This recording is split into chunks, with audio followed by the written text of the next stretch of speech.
the new rocket. This certainly seems very special. Let's take a look.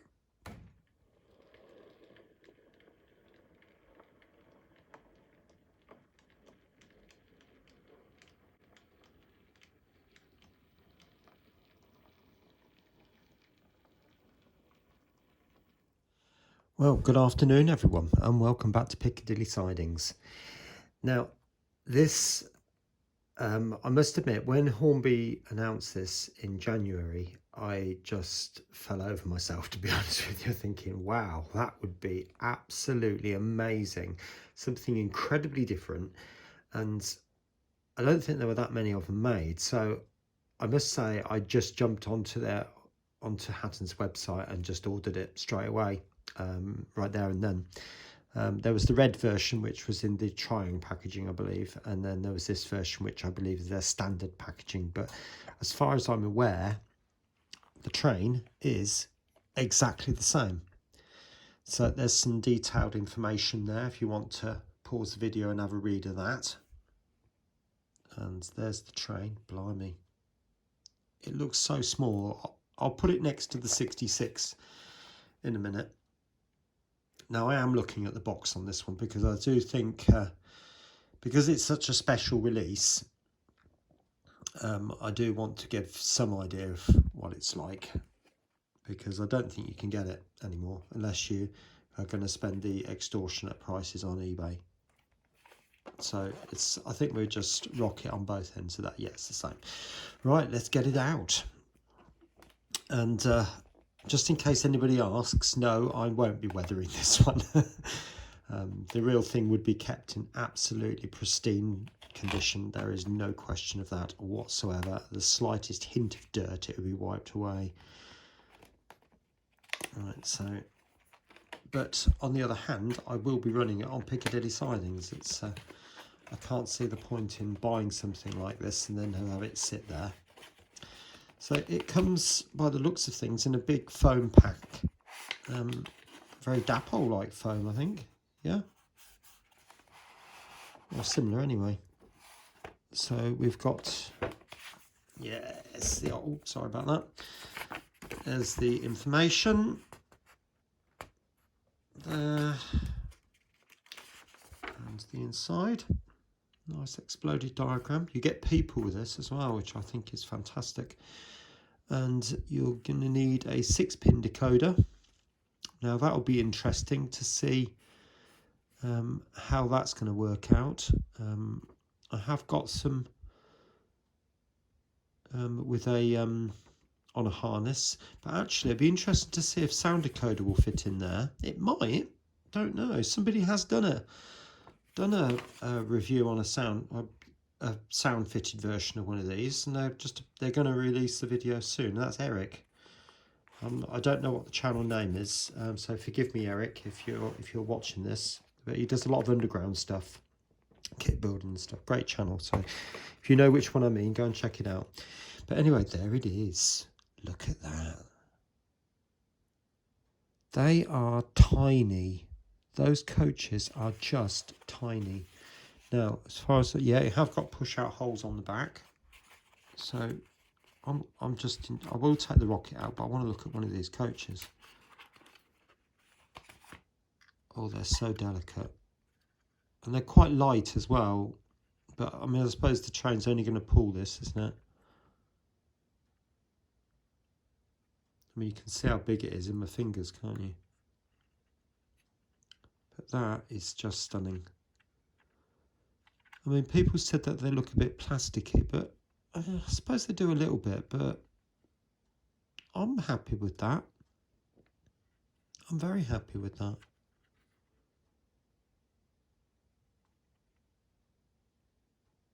Yeah, I am. I mean, the detail on that. I mean, with all the, bearing in mind that these were based, I'm guessing, on the four-wheeled horse-drawn carriages, and the fineness of those wire work on the top, it's just gorgeous, absolutely beautiful. We'd have to be very careful of these steps coming down the sides here, but very gently pop that back in, being very gentle. Right, now let's have a look at the main event, because that's what you're all wanting to see. Now I don't know whether it's coming out in one piece or there's two pieces. In other words, are they connected? Yes, they are connected.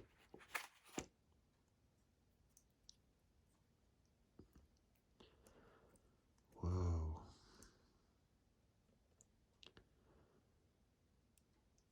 I am super impressed with that. I mean, the fineness of the detailing work on there. The chimney, beautiful chimney. And you can actually see right down inside there as well. You can see all the boards that would make up the boiler. I mean, some people have said about the rodding looking a little bit plasticky. I suppose it does a little bit. But the size of this thing, it's a job to get the feel of it. But that is just beautiful. It really is. I mean, the coal looks a little bit, that doesn't look very good. But yeah, I am super impressed with that. Now, one thing that I really want to be able to do, and I'm not sure I'm going to be able to, is to have the train pull into the station and then somehow have the locomotive run round to the back of the train and pull it back out.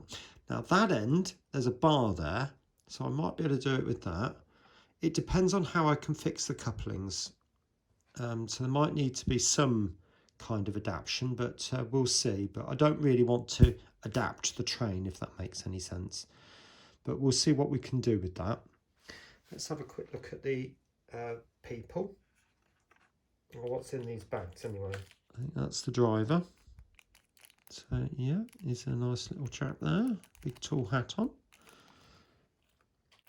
Well, that might be Robert.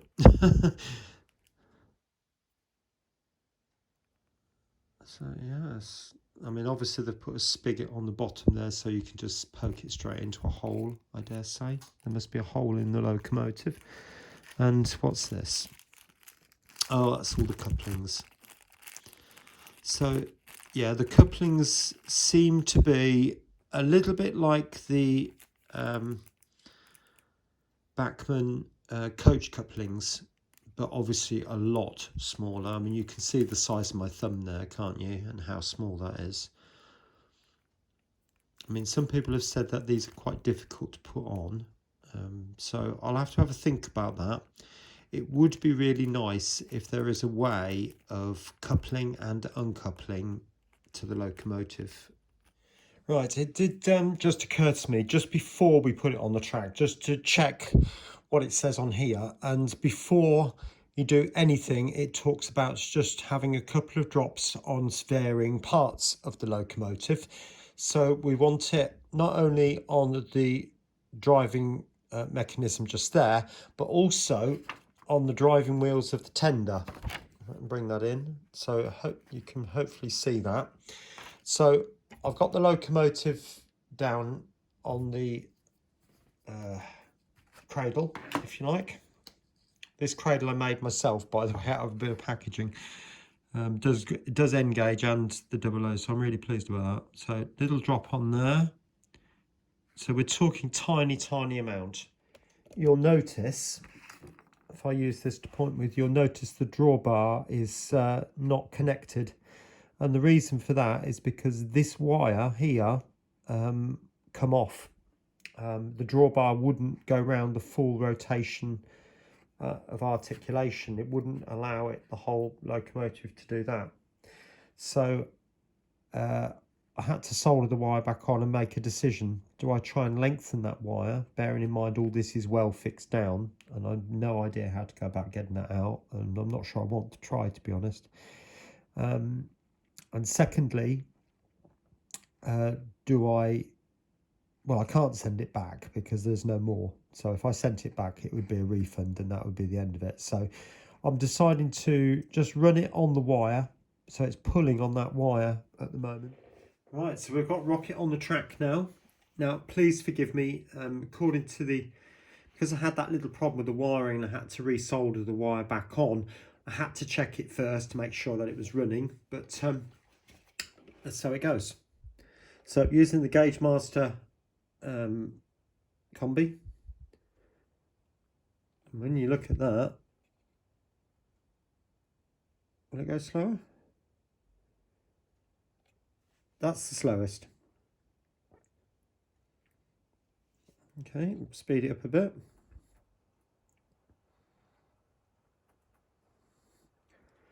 I have to say it's very smooth, but I've noticed that things run much better on DCC for smoothness, slow running, all that sort of stuff, when the chip comes in and starts doing its thing with the CVs.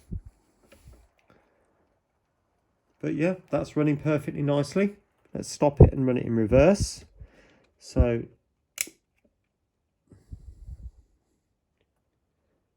see how slow it will go in reverse. Yeah, so we're looking about the same there, aren't we? Right, so we've got the locomotive all running now. So it's time now to fit to DCC. Now, I understand from the instructions, I'll just take you up to these now, that the top half of the barrel lifts off and the decoder's inside there. So let's have a go. Tip you down again. Now, being very careful. Right, that certainly does lift off. That's no problem with that. Now, obviously, this is going to be a little bit difficult to do and allow you to see. Right, that's the situation. Now, that's my chip. And looking at the length of that, that's going to struggle.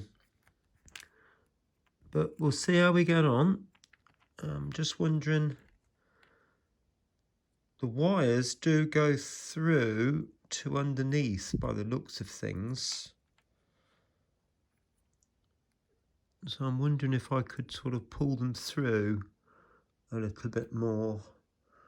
I'll go off cam and I'll try. Right, this is turning out to be a bit of a saga because the size of my decoder, when I put it in, is going to struggle to fit in this space.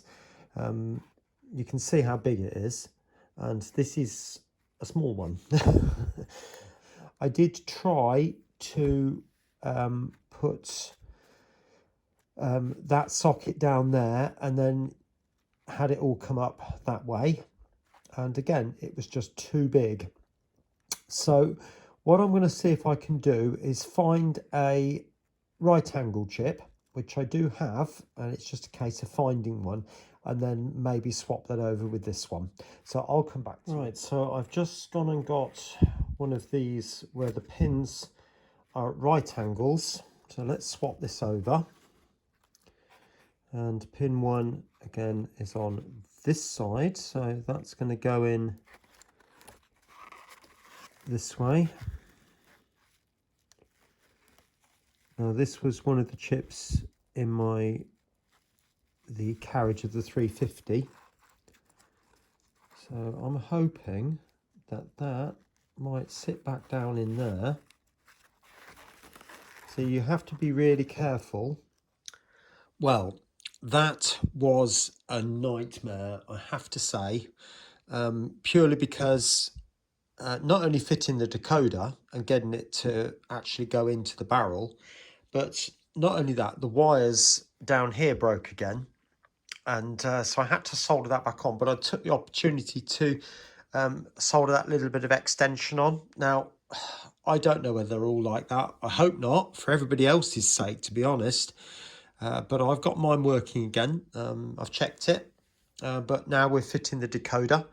Now, like I said, this is an older Bachmann 90-degree decoder.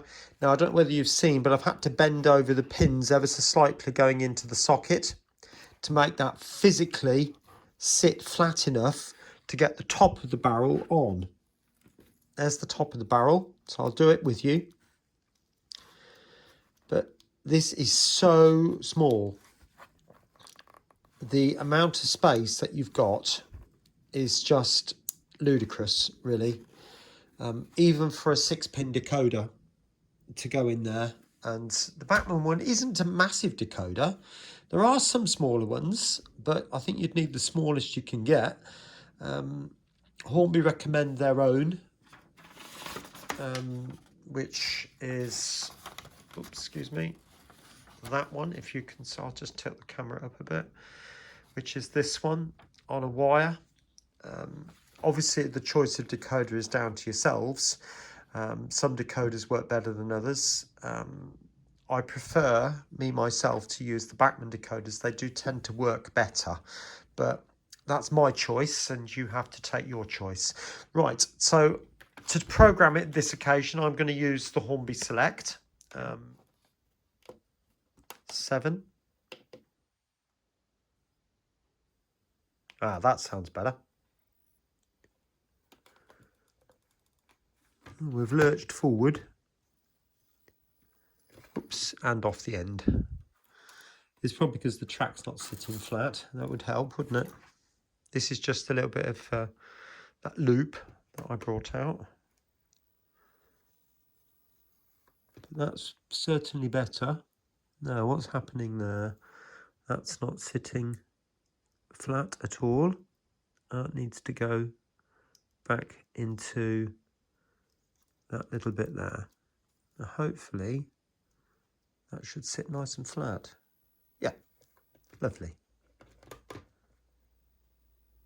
Lovely. I'm happy with that. That's working brilliantly now. But like I said, it's took quite an effort to get to this stage.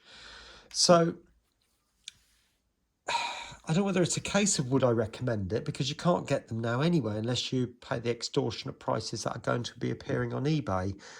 I saw one of the red box versions for 300 and something pounds plus, and they're only 180, 190 in the first place. So, you know, it's you pay your money, you take your choice, I suppose, isn't it? Right, these are the couplings that you get. You've probably already seen those. So they're a bit like a chain. So we'll cut the end of that off. We'll have a look at them. Now, a previous review said that they were a bit of a pain to fit. So there we go. That's what they're like. Now, you don't get standard couplings with these. You get these hooks. And so obviously that just, oh, that went on quite easily. I wasn't expecting it to be as easy as that.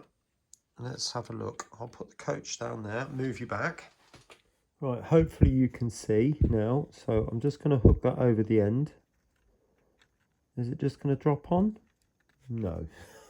It's always the way, and there's the tweezers. Let's have another go. The first one just dropped on, as you saw, very, very easily. So I'm going to use the tweezers now. Oh, well, it's not too bad. It's, no, but that one's come off now. And I can't see what I'm doing. So let's...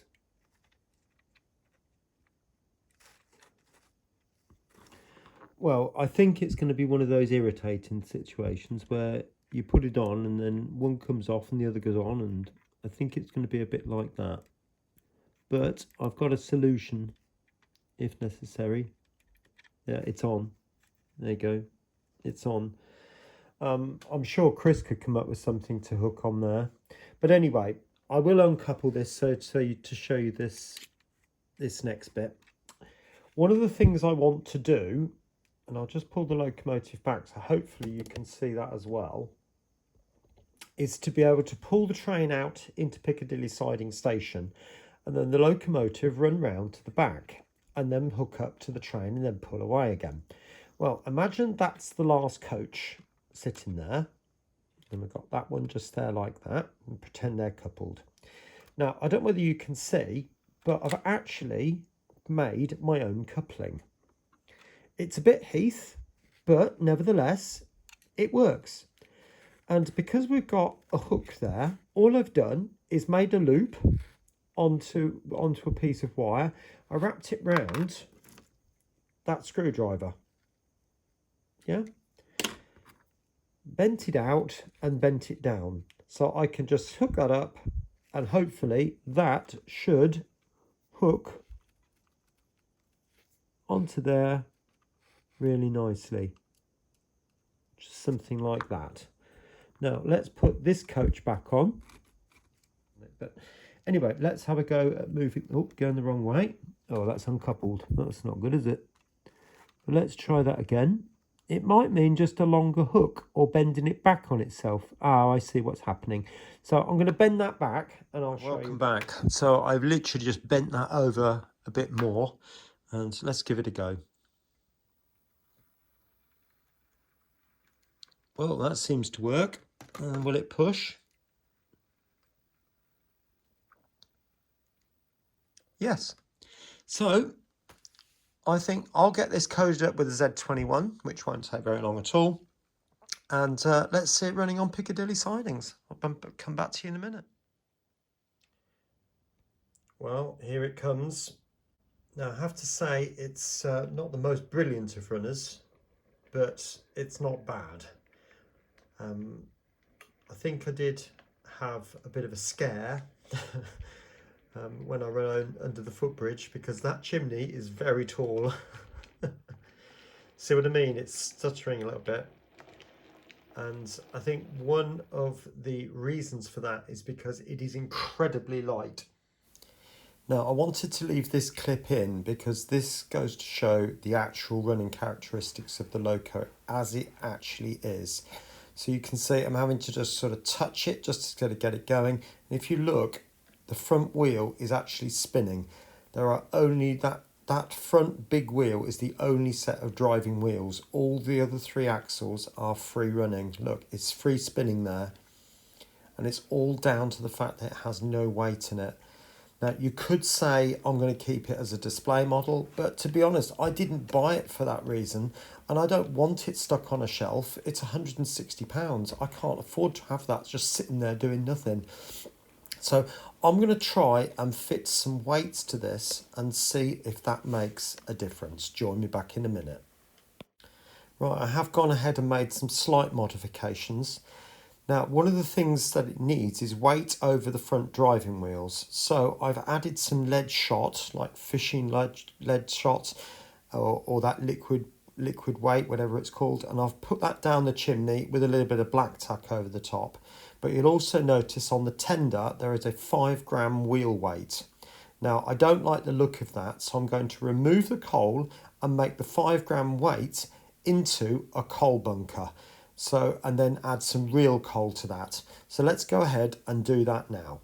Right, welcome back. It's the next day now, and I'm discovering things, and I'll let you know a bit more in a minute.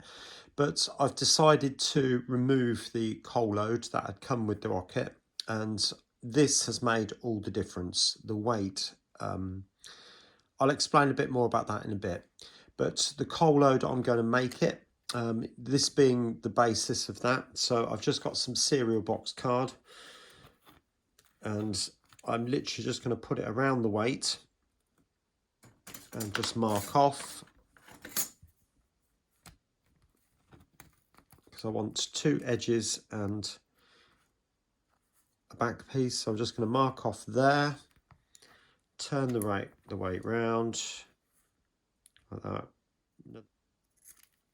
Now, the whole height of that is 7mm from top to bottom, from there to there. So what I'm going to do is at the ends, I'm literally just going to cut down a bit and then slope. So it'll come probably, no, actually, I'm just going to cut straight down like that at an angle and create an actual bunker. And then it's simple. Paint it black. Nobody would know the difference. Like that. Okay. Now, I'm not, I must stress, this is an add-in part. This does have a little bit of sticky on it, but not a lot, but that'll be more than enough to hold it. And if necessary, I'll put a little bit of double-sided tape on it so it's easily removed if required, and that bit could go easily back in. But this this weight, I assure you, is making all the difference where the running is concerned. And like I said, I'll explain more in a bit. Keep you tender hooks. Anyway, I'm just going to fold that round like that.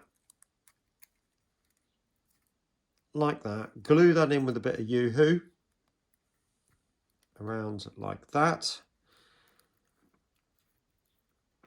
And then I'll fill it with a bit of coal in the traditional ballasty type way. All right, I'll speak to you later. Right, there it is. So I've put, like I said, I've just put coal over the end of the coal bunker. So these, you got your 5 gram weight, some card around the outside, and I've literally just dolloped some neat PVA and sprinkled the coal over the top. So this is the dapole coal, 2mm, and so I'm just going to let that dry. And well, actually, if I put that back next to the one that Hornby gave us, you can see that the new one, I think, is going to look an awful lot better. Obviously, it's got wet glue in there at the moment, so that it's not looking so good at the moment. But once that's dry, so I'll give that half an hour to an hour, and then we'll get the locomotive back on the track. Right, so we've got Rocket back on the track again after the modifications. So as I said, there's lead shot in the chimney, and also, if you notice just there, there is the car weight, the wheel weight in the tender, and I've put a piece of plastic card around the outside as I showed, and I've now covered it with some real coal, which is the dapole 2mm coal, and the figures are literally just black tacked on, a little blob of black tack around their feet. You can barely notice it. Now I'll zoom out and let's see if that's made any difference.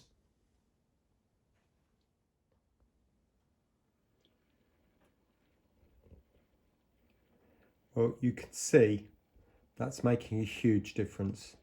And a few minutes ago, it was stopping on every point and it was skidding coming back up.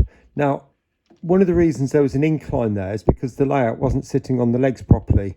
And I've now rectified that. But you can see that's much better. Let's put it into reverse.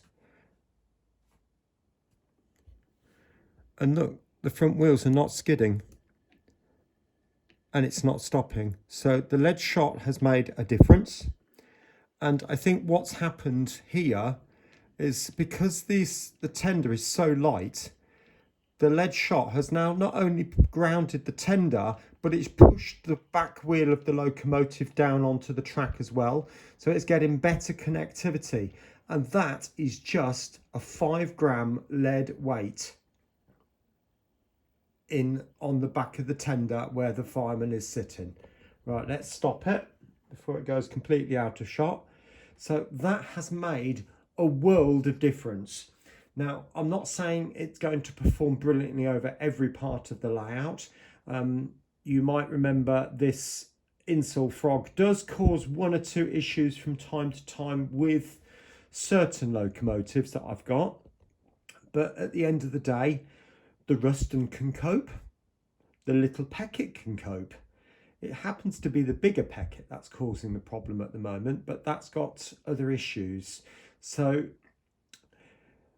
is this going to be a good runner? I hope so. And certainly by adding the weights in the chimney and on the tender has certainly made a difference. And adding the wire couplings as well will enable me to run the locomotive round to the back of the train and run it backwards with the locomotive in reverse. You could ask, should I have done these things? Well, it is my train and it's up to me whether I actually do it. Should I have had to do these things? No. And at the end of the day, if Hornby wanted to do this as a display model, they perhaps should have notified everybody that it was a display model. But because they put a motor in it, everybody's then going to be thinking this is something that you can run on your layout. And I think with this slight modification, which won't affect the model at all, it's ever so easily removed what I've done. I've not changed the model in any way.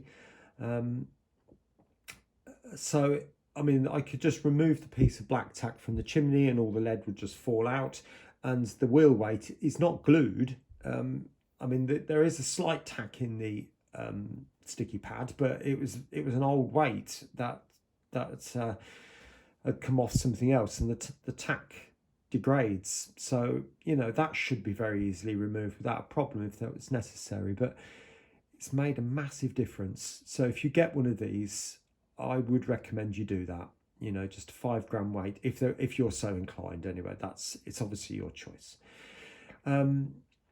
Should I have had to resolder the wire back to the connection between the tender and the locomotive? No, I shouldn't have.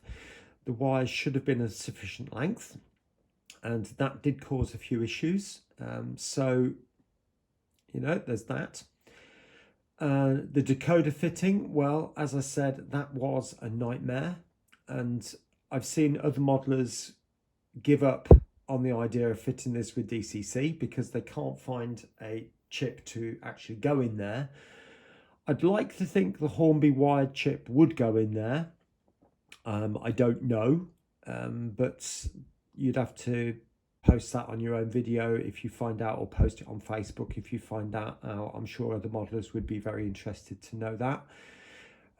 I found that the old Bachmann 90-degree pin decoder will fit with some slight bending of the pins on the locomotive side. Again, it's not a massive change, and they'd soon be straightened out very gently with a pair of pliers if required. But there is a lot, there isn't a lot of space in there in the barrel to fit the decoder socket, and the decoder socket is, I have to say, unusually large compared to N-gauge. It could have been half the size that it is, but bear in mind Hornby normally does 00 gauge, and their experience, respectfully, Hornby is more with 00. So I can understand why you've done it that way. I just think some refinements could have been made to make it an even better model. Now, what about the finish and the actual manufacture, the construction of the model? Well, I can't argue with the look. It looks amazing. It's a stunning, stunning model, and I'm very, very pleased to have it on my layout. And I wanted to get the problems bit out the way first and then end on a good note. The printing is exquisite and beautifully done. The wire work on the top, particularly on the top of the carriages. I mean, even this wire work down here is just gorgeous. The rodding on the cylinder heads is just beautiful. There is nothing I can fault about the way this locomotive looks. And now I'm hopefully, with the weight in the locomotive pushing down on those extra pickups, I'm really, really hoping that this is going to be a very, very, very good addition to Piccadilly Sidings. Anyway, I hope you've enjoyed this video. I certainly have in making it. And the top video that is going to appear on your screen at the moment is another review, which was the last locomotive I bought, the Helgen Class 33.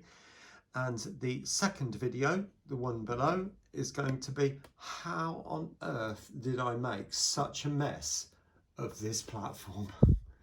Join me another time. Take care of yourself. Bye for now.